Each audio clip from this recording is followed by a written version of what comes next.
What up, Cavs Nation? I'm your host, Ethan Sands, and I'm back with another episode of the Wine and Gold Talk podcast. Chris, welcome to the new year, my friend. I know we didn't have you here last episode. How does it feel to be finally a part of 2025? Feels great, Ethan. Feels even better because I got one of the most delicious dinners that you're ever going to get at any road stop for tonight. So I'm feeling nice and full. Tried to walk it up. Wasn't long enough of a walk.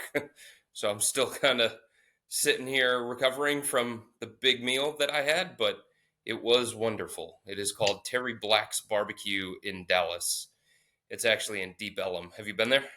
Of course I have, Chris. Attaboy. Of course Nice. I have.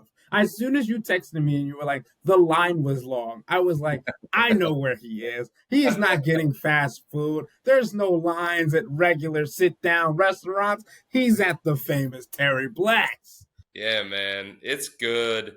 I try and make a stop every time I come here to Dallas. The line is usually pretty long. It's pretty packed in there, but I was able to make it over there. About a 30-minute walk or so from my hotel. Probably needed that baby to be about an hour to walk off everything that I ate for dinner. But those of you guys listening that don't know, like you walk into a line and then the first thing that you do is you choose your sides. So you can pick cream corn, you can pick green beans, you can pick mac and cheese, potatoes, you name it. And then if you want cornbread, you can add that in there too. And then you go up to the other portion of the line and you order the meat by the pound. And they cut it right in front of you. They weigh it right in front of you. So it's so fresh. It's so good. And, I got half pound of brisket and I think a half pound of ribs with some mac and cheese and some cornbread. And then I got a beverage too. Unsweetened iced tea with a lemon, of course, because if you're in Terry Black's, that's what you got to do to top it all off. And it was wonderful. It is one of the best slices of brisket that you're going to have at any location. Doesn't matter if you're in Houston, Memphis, Kansas City, Dallas, Chicago is surprisingly good when it comes to barbecue. Cleveland has a couple of spots, but this brisket at Terry Black's, I'm going to post a picture on social media, but wow, fantastic. So I'm feeling good, man. What a way to ring in the new year. Terry Black's Barbecue. Let's go. And sparkling water to top it off. Oh, my goodness. We're not going to get into the sweet tea versus unsweet tea debate today.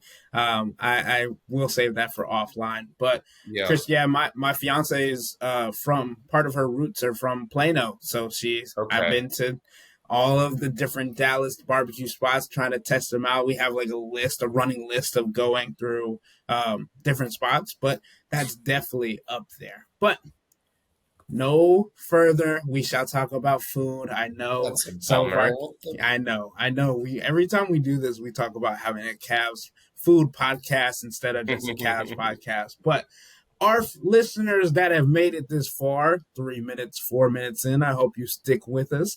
Hold on, one more thing. Oh, no. Got the cup, baby. This is going home with Chris. Terry Black's Barbecue. This is going to be added to my collection of cups that I take from the road. So I got the souvenir cup. Wonderful.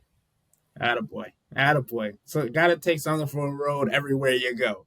But for the listeners and the watchers that have made it through the 4 minutes of talking about food, the deliciousness that is Terry Black's, it is time for another rendition of Hey Chris, where we take questions from our subscribers on subtext and we answer them directly. And if you list your name, your state, whatever, you get a little shout out on the podcast as well. Before we get into all these questions, I want to say thank you guys for everybody who was tuned in from the 2024 season. We're coming back into us with 2025.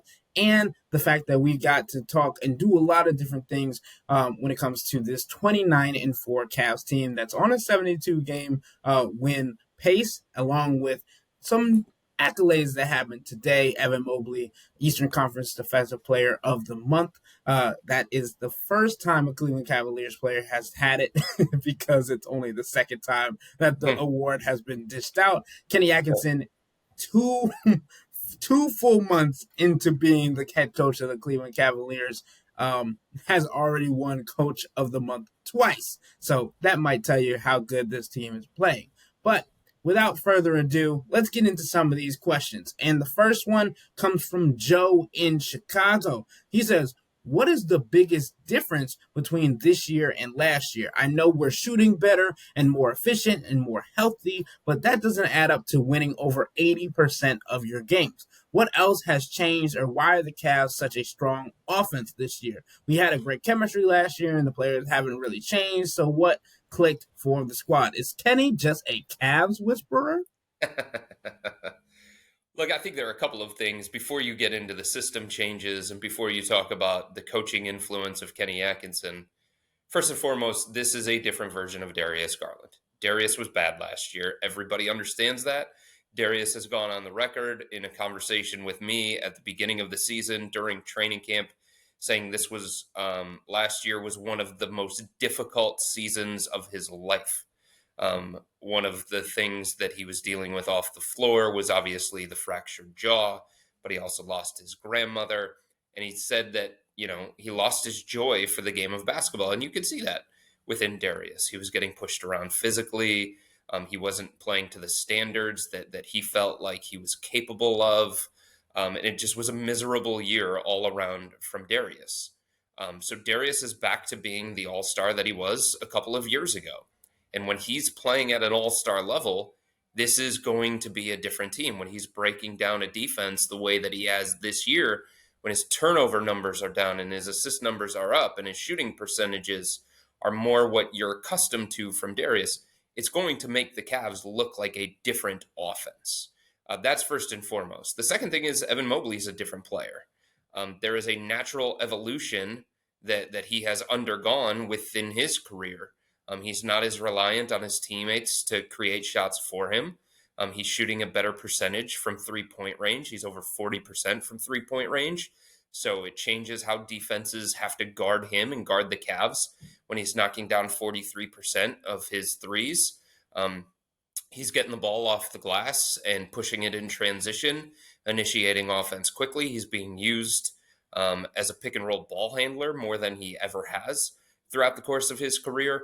But he's just different. He's stronger. He's more comfortable. He's more confident. He's more mature. Going through what he did in the playoffs against Orlando first and then Boston in the second round, that was really, really good for Evan. He feels empowered. And I think he's playing with a level of freedom and decisiveness that is just different than last year. The other thing is Darius missed 6 weeks last year. Evan Mobley missed 6 weeks last year. Those two absences overlapped with one another. You're going to feel that. You're going to be affected by that as a team. And then the other thing is the obvious one, Kenny Atkinson. Kenny has diversified this offense. He has put more cutting into this offense. He's put more movement, more ball movement into this offense. And there's just more diversity within this offense that makes it a little bit difficult for a defense to deal with because it's not as predictable. They still run a bunch of pick and roll. They're going to run a bunch of pick and roll because Darius and Donovan are great pick and roll players, and Jarrett's a great pick and roll big, and the same thing with Evan Mobley. But it's the actions that they're running within that. It's the movement that's being created within that. It's the triggers that are being created within that. It's the random cuts that are happening. Opposing defenses don't know who a play is going to finish with. Opposing defense don't know all the time who the offense is going to funnel through.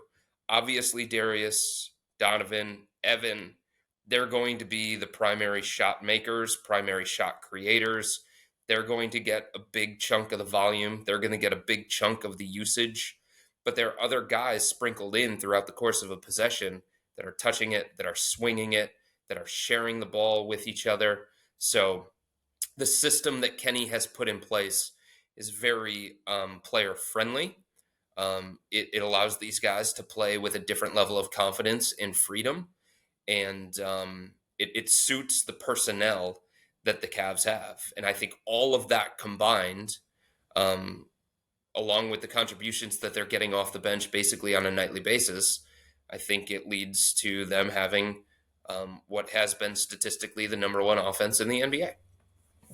Yeah, and you made some really good points, Chris. I feel like the one that I like the most about the difference in this team, and it goes in hand with the Kenny Atkinson piece, is how confident this team is, no matter if they're a star, a starter, a bench player, a role player, whether they're coming off the bench for 5 minutes, 10 minutes, 15 minutes. It feels like everybody has been empowered by this team. And that's what Kenny Atkinson said in his speech today at SMU after Donovan Mitchell, quote, like, not so surprisingly surprised him with the news of him being coach of Kenny the didn't month. know.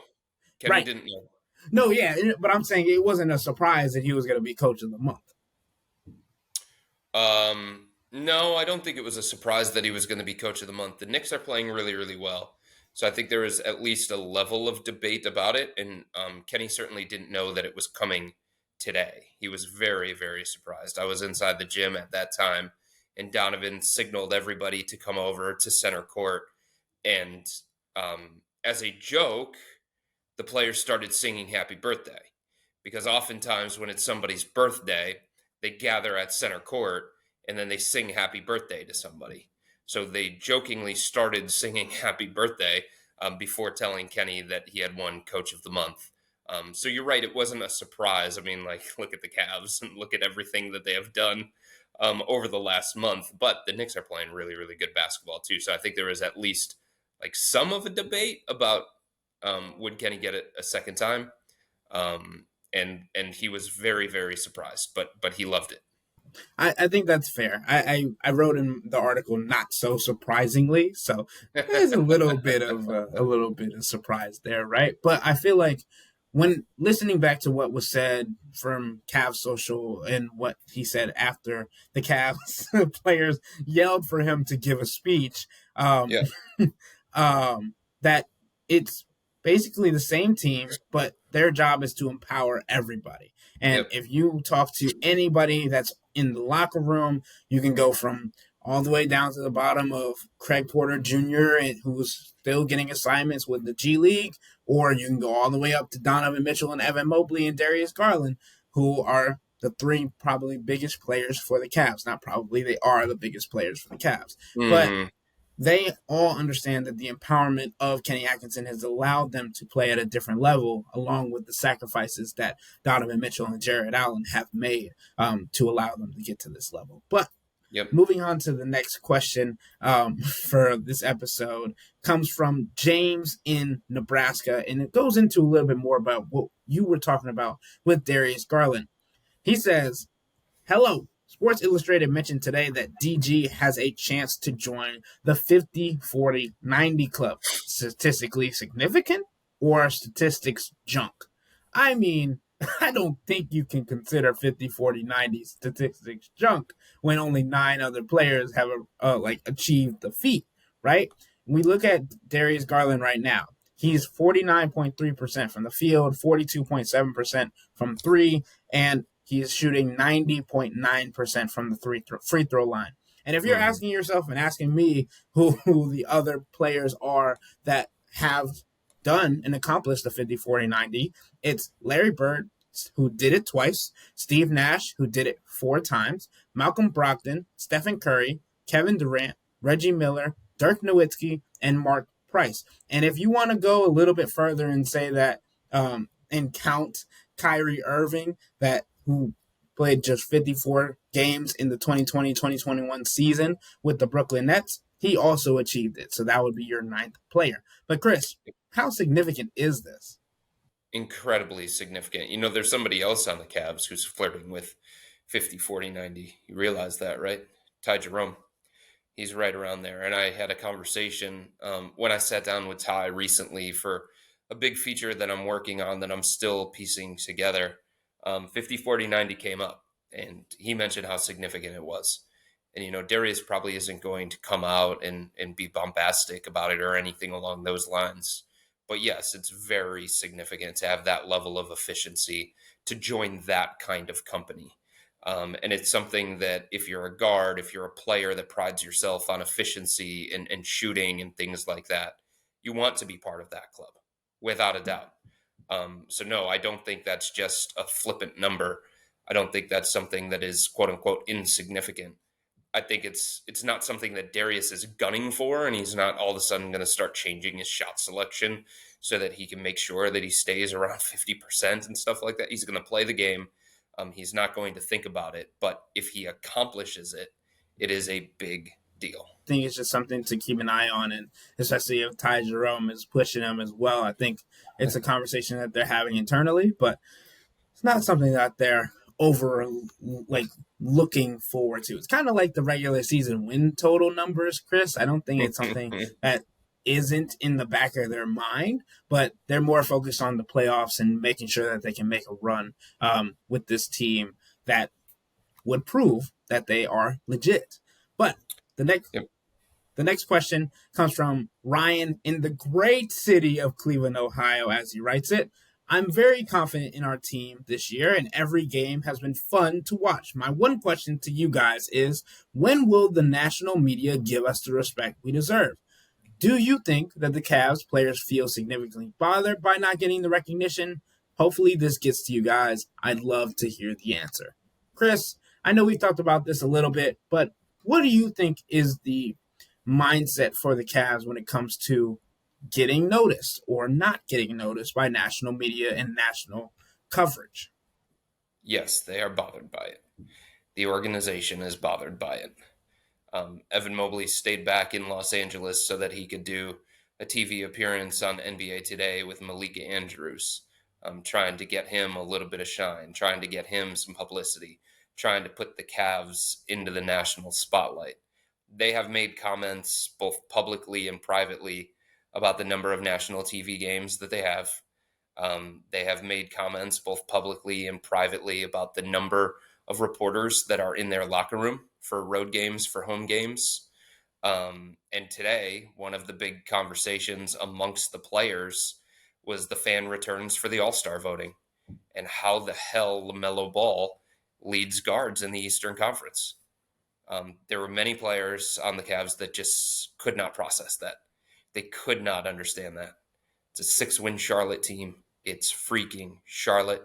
In terms of basketball, the Charlotte Hornets are below Duke, NC State, just in their own state, in their own area. So a lot of players were baffled by the fact that LaMelo is leading the Eastern Conference guards in the first fan returns. So yeah, I do think it bothers them, and I do think that it's something that I don't know that it fuels them necessarily, but it's almost like something that they can shove in people's faces after the fact if they continue to be this team. There's so many different things that they're focused on, and there's so many different things that they're giving their attention to, but they care about this kind of stuff. They do. And it bothers them that Darius Garland did not appear in the top 10 in the fan voting. It bothers them that Jared Allen did not appear in the top 10 in fan voting.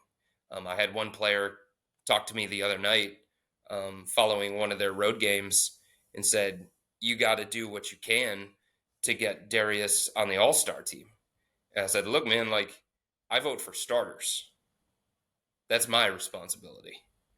The coaches pick the reserves, and Darius's best chance is going to be as a reserve. So if he doesn't get it, don't look at me and don't look at the media. That's going to be on the coaches to make that determination. So yeah, I don't think they're consumed with the fact that they aren't getting talked about more, that they aren't getting praised more. But it does bother them. There's no doubt about it. And I think the reason why they don't get as much national publicity is because there's still this hangover effect from the previous 2 years in the playoffs. And I think there are people that are wondering, Okay, is this just another example of a great regular season team that is going to flame out in the playoffs? Or are they truly legit title contenders that they're better equipped to make a deep run in the postseason? And I think people are continuing to wonder that about the Cavs. And it doesn't have as much to do about this season's team or how they've performed this season. It has to do with last year and the year before that. And we've talked about this, Ethan. Reputations are hard to shake. They are. And the Cavs have this reputation despite how well they've played this year. And they've been great. Like everything points to them playing as one of the best teams of all time. Like the things that they are doing, the only teams in NBA history that have done it have either won the championship or gotten to the finals and lost. Like their point differential, the number of double digit wins, the fact that they're top 10 in offense and defense, like all these different things, their record through the first 33 games. Like the only other teams that have done that are some of the best teams in NBA history. Those are the kinds of numbers that they're putting up. But they have this reputation as a team who hasn't been able to get it done in the playoffs. So I think there are some people that are trying to take this wait and see approach because the regular season in so many ways has been devalued throughout the course of the last 5 to 10 years. And I think a lot of people are saying, okay, cool, show us in April, May, and June. Yeah, and I think it's important because all those things are true. And you mentioned the three teams that are the only other teams that have been had a better record through this point of the season entering Yeah. the new year. One of them being the 2015-2016 Golden State Warriors, who hold the record for the most wins in a season. They lost in the NBA Finals, right? The other two teams won the NBA Finals, Boston Celtics and the Chicago Bulls. Yep. And obviously, if you want to point this out, the Warriors lost to the Cavaliers, but that was a completely different team. Okay, moving on to the next question from our subtexters. This one comes from Julie Bradshaw in Norton, and it says, early on this year, you guys, O ye of little faith, put out a poll of various scenarios regarding Evan Mobley. One of the choices was basically blowing up the season to focus on his development. It was so, I was so offended, at how many people were in favor. So I guess I am wondering how well you feel that poll has aged, considering where we are now. Evan seems to be developing just fine. And I remember this poll, right? Like I don't. You don't remember it? No, not at all. So you take this one.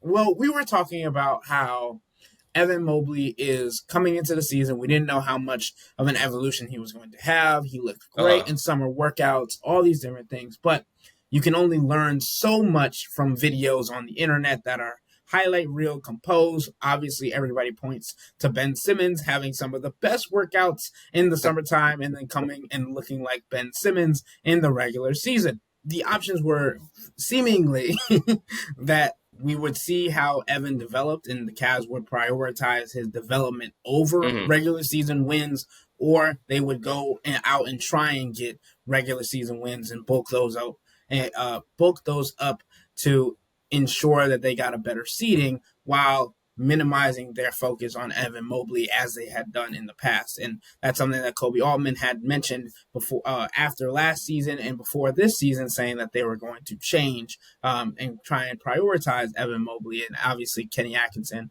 was a big part of that. We know conversations that were had during his interview process were solely or mainly focused on how Evan Mobley and Jared Allen were going to work, getting Evan Mobley more acclimated into the offense, all these different things. So obviously, I think the buzzword that you used earlier in the season, Chris, that might have ruffled some feathers was growing pains of Evan Mobley and all those different things. And sure, there have been those. So, Chris, I want to ask you, do you feel like Evan Mobley's evolution has had more growing pains, and do you think he's shown success and been able to kind of grow into himself seamlessly more than not this season. Oh, yeah. I mean, Evan has shown that he was ready for this. And that's the big takeaway, I think. It is a new role. He is being used a different kind of way. There were different things that Kenny Atkinson, when Kenny went to visit Evan for the first time in Los Angeles and meet with him for the first time, he basically gave him an outline of these are the things that we're planning to do with you. So whatever you can do within your own player development in the off season, to be ready for this role, to be ready to catch the ball in these spots, to be ready to be used in a certain kind of way. Do that. Add different elements to your workouts. And then when Kenny went to go visit Evan the second time, he noticed that he was working on all those different things that Kenny Atkinson asked him to work on. So he was ready for this change coming into this year. And he has been great. And it is surprising to me how comfortable he has been in this offense, given just how different his role is. Like I talked about earlier, he's not as reliant on his teammates creating shots for him. If you look at his percentage of baskets that have been unassisted compared to years past, it's night and day. If you look at his percentage of usage as a pick and roll ball handler versus year past, it's night and day. So all of these things are different for Evan, but he has made it so that there aren't as many growing pains because he's been so good, because he has been so consistent from the beginning of the season to now. And because he worked on the things that he had to work on in the off season so that he could be ready for this. So all the credit goes to Evan. It also goes to his teammates. Jared Allen has willingly taken a step back to elevate Evan. Donovan Mitchell has willingly taken a step back to empower Evan. And all these different things have come together. And yeah, at times there have been growing pains, but the difference is the Cavs are so good that they get overshadowed. The Cavs are so good that it's not affecting the end result of these games. You know what I mean? Like, it takes a lot. JJ Redick said it the other night. You have to play almost perfect basketball to beat this Cavaliers team. So even if Evan does have some growing pains in stretches of the season, or if Isaac has to shake off some rust when he comes back from a shoulder injury, or Max Strus has to shake off some rust when he comes back from a 9-week layoff, or whatever the case may be, it doesn't mean that it's necessarily going to lead to losses, because this team's so good that they can overcome those things. This team is so explosive. They're so deep. They have so much firepower that they can overcome, a bad half of basketball, turn it on, flip a switch, and then win by double digits. You know what I'm saying? So I do think there are noticeable changes within Evan Mobley. And even if, at times he has struggled with his efficiency, it's rare, but even if he has, it doesn't have to lead to a loss. Even if Donovan Mitchell has a bad shooting night, it no longer has to lead to a loss, because there's enough other guys on this roster that can pick up the slack, that feel empowered, that are confident in this system, that find a way to overcome some of those kinds of things. Chris, I've been picking my brain trying to find this this episode or this poll that was mentioned and referenced in this. And I, not to say that I don't believe it happened, and I know we've had this conversation. I'm just trying to find the exact poll to reference and give our YouTube watchers and our listeners something to reference, but I can't find it. So we're just going to have to. I want to say this, Ethan. The Cavs are not chasing wins. Right. They're not. They're happening organically. These wins are happening organically. They've sat guys for rest purposes. They've extended how long a guy has been out because they want to take this cautious approach. They're eliminating the minutes of some of their main players. It is a running joke in the locker room with Donovan Mitchell about how many times he crosses the 30-minute threshold. He's aware of it, right? So if they were chasing wins, Donovan would be playing 36 to 38 minutes. If they were chasing wins, Max Strus probably wouldn't have been out 9 weeks. He probably would have come back closer to like 7.5, 8 weeks. If they were chasing wins, Isaac Okoro might play this weekend. I don't think he's going to play this weekend because I think they're going to continue to be cautious with him. If they were chasing wins, they wouldn't operate as an organization the way that they have. So you can win games without chasing them. You can win games without taking the win at all costs type approach. And that's one of the most beautiful things about these Cavs. It's like they're not sacrificing short-term stuff or long-term stuff for what they want to become and what they want to accomplish in the short term. And that's really, really important because there's still this long-term plan. There's still this big picture plan. And there hasn't been a moment where the Cavs have had to deviate from that or anything along those lines. All right, Chris, moving on to our last question of today's Hey Chris episode. It comes from Stefan in Parma, and he says, although there is lots of internet talk about trades the Cavs could make before the deadline, it seems likely to me that they will stand pat.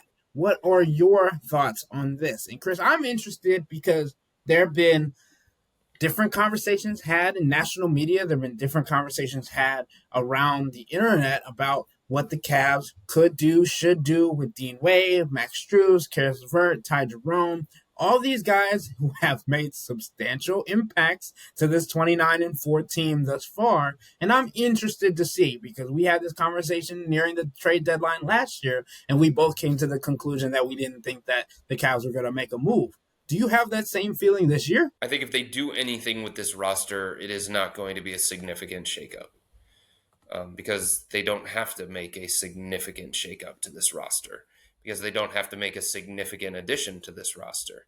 And the other thing is, like, every time people want to talk about an addition at the trade deadline, and that's totally fine and that's totally valid.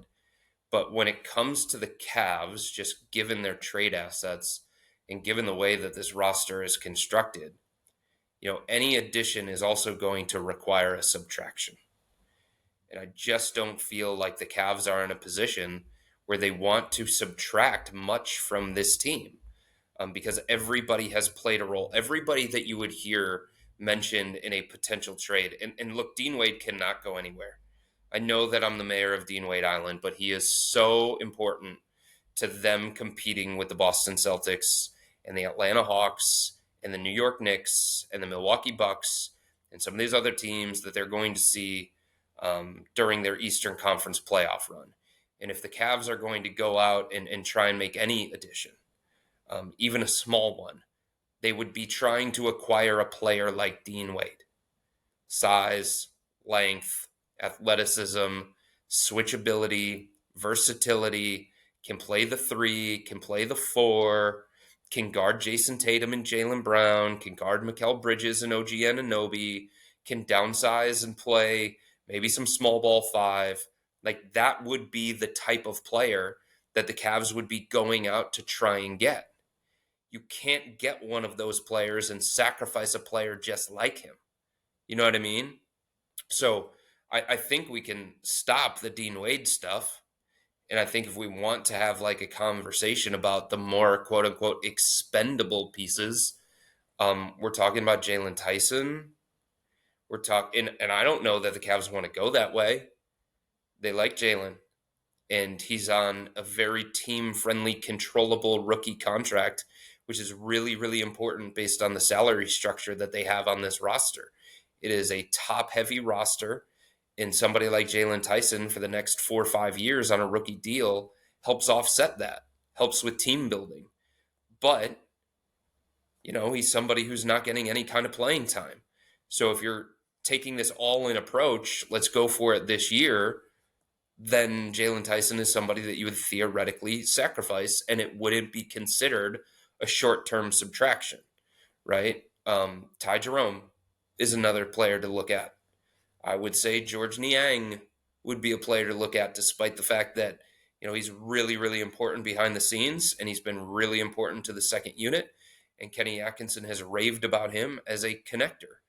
Um, it would be the 2031 first round pick. It would be the second round picks that they have at their disposal. Like those maybe Sam Merrill, low contract type guy on an expiring deal, could be appealing to another team. What do they do about Karis LeVert, who's on an expiring contract, who was supposed to be a potential trade chip for this team coming into the season? Do they feel like they can find somebody who's a little bit better than Karis, that has maybe another year of control than Karis? Like those are the kinds of conversations that the Cavs are going to have internally. But I think at the end of the day, it's going to come down to there's nobody that we can bring to this organization within reason that is going to be a significant upgrade over what we have. And one of the things that we have is chemistry and togetherness and continuity. And breaking that up is very, very risky when you're talking about this kind of team. So to me, the most likely addition that they make, if they do make an addition, it would come in the buyout market, similar to what they did last year with Marcus Morris Sr., because I just don't think they want to trade away a rotation player or two rotation players, given the importance of everybody to this start, given the importance of everybody to the team chemistry and the continuity and the togetherness in the locker room. And I just don't think they want to go that direction because they understand just how delicate it is. Kristen, I know you mentioned Sam Merrill, and as you reported earlier today to our subtexters, he did not practice. He was getting stuff done with his ankle and stuff like that. Yep. So I got a couple of one key date to look forward to for the Cavs and to see what goes on when you talk about the trade stuff. Because according to Spot Rack, Sam Merrill, Craig Porter Jr., and Tristan Thompson are set to have their contracts fully guaranteed on January 10th. So Merrill's deal this year is a fully non-guaranteed, whereas Craig Porter Jr.'s is partial. I think it's around $1 million. So those are the three guys that are not on guaranteed deals that could be something to look at when it comes to the trade deadline as well. Yeah, and like I said, there is a logjam. There is a realistic logjam coming for the Cavs when they're at full strength, if they get to full strength. But if you're Kobe Altman,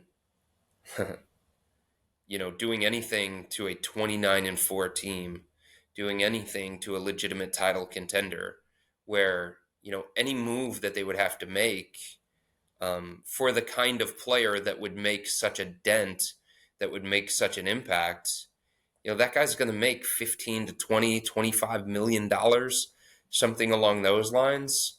That requires sending away two rotational pieces. That's a risky thing when you talk about breaking up the depth of this team, breaking up the chemistry of this team.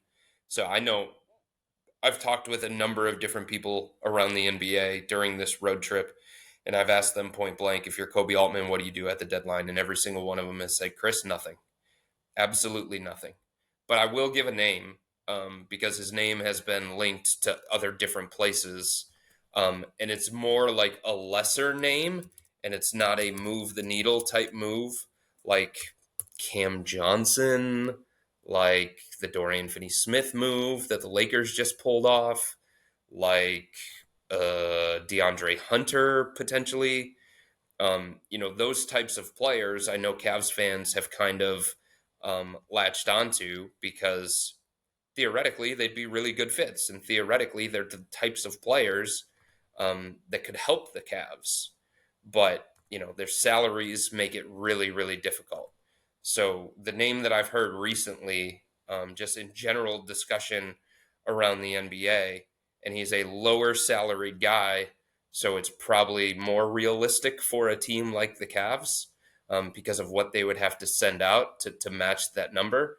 It's John Conchar of the Memphis Grizzlies, who is very Dean Wadey, if we're being perfectly honest. But he's on a deal for another 2 years at a really, really valuable number of around $6 million. He's kind of got the same size as Max Strus and Isaac Okoro, so that's not ideal. You'd rather have somebody who's like 6'7", 6'8". Julian Champagny is another name that I have heard, although I bet, given his contract and how team friendly it is, I bet the San Antonio Spurs would want at least a first round pick for him.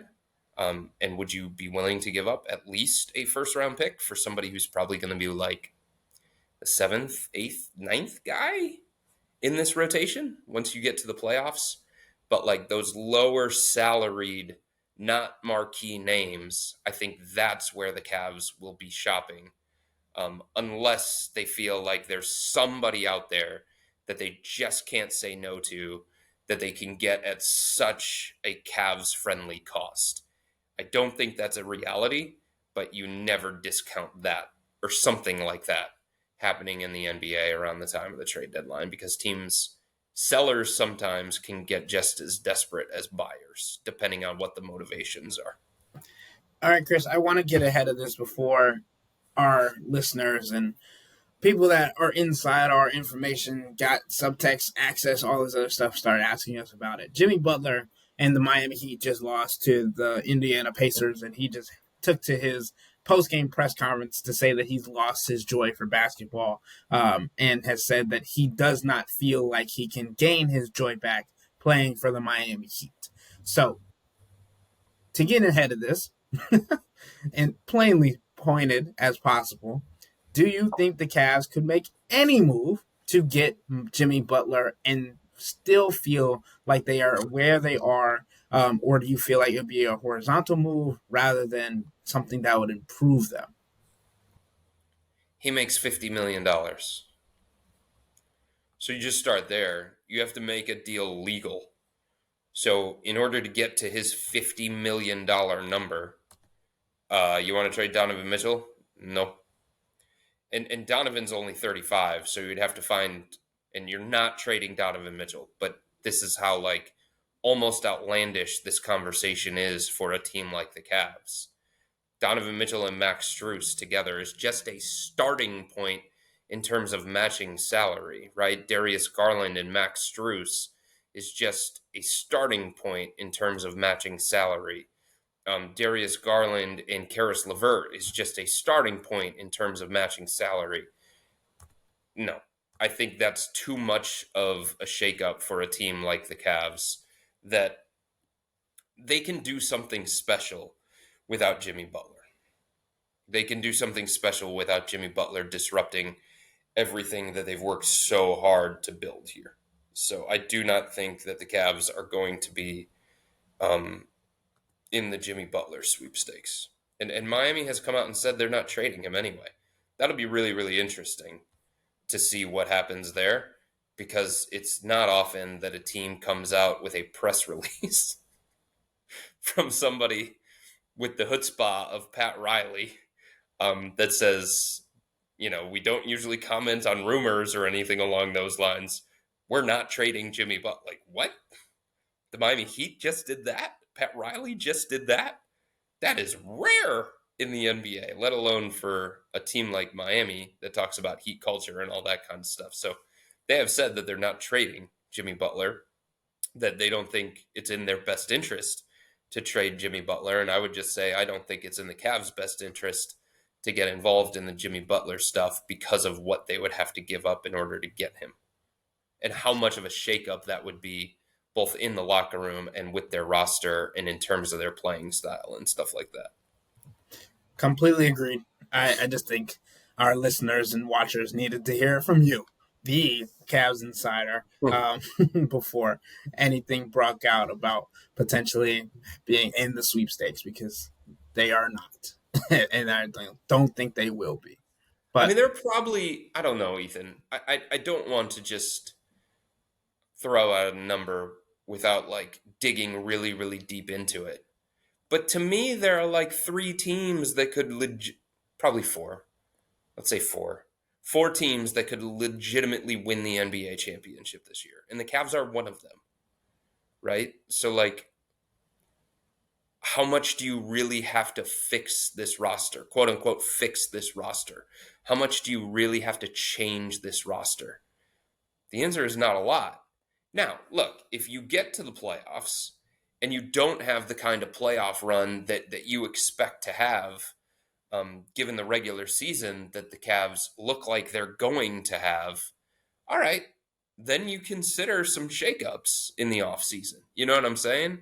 But like that kind of player, that kind of move, that kind of change within your system and within your locker room and stuff like that, to me, that's more of an off-season conversation than it is an in-season conversation. The teams that should be looking at Jimmy Butler are the ones that are trying to get to the level that the Cavs have gotten to already, right? The teams that are in the West trying to compete with the Oklahoma City Thunder.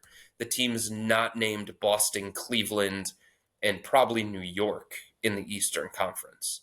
Those are the teams that should be looking at Jimmy Butler, not a team like the Cavs that could legitimately have multiple All-Stars, and one of those would have to go probably in order to get Jimmy. Bringing it back to the camaraderie and the joy of this team, of what has been created, and how far they've come. Over the last 3 seasons, they've gone from a first-round exit to a second-round exit, and I agree with you. If they get to the third-round exit or they don't get there, then they can have conversations of what, again, they need to do to make more of a growth in this organization. But I think you have to wait and see, as everybody is doing with the Cavs, right? Got to wait to the playoffs to wait and see what happens in the end of it. But with all that being said, that'll wrap up today's episode of the Wine and Gold Talk podcast. But remember to become a Cavs Insider and interact with Chris, me, and Jimmy by subscribing to Subtext. If you want to be included in the next Hey Chris episode, then subscribe and send in your questions. So to do that, sign up for a 14-day free trial or visit cleveland.com/Cavs and click on the blue bar at the top of the page. If you don't like it, that's fine. All you have to do is text the word stop. It's easy, but we can tell you that the people who sign up stick around, because this is the best way to get insider coverage on the Cavs from me, Chris, and Jimmy. This isn't just our podcast, it's your podcast. And the only way to have your voice heard is through Subtext. Y'all be safe. We out.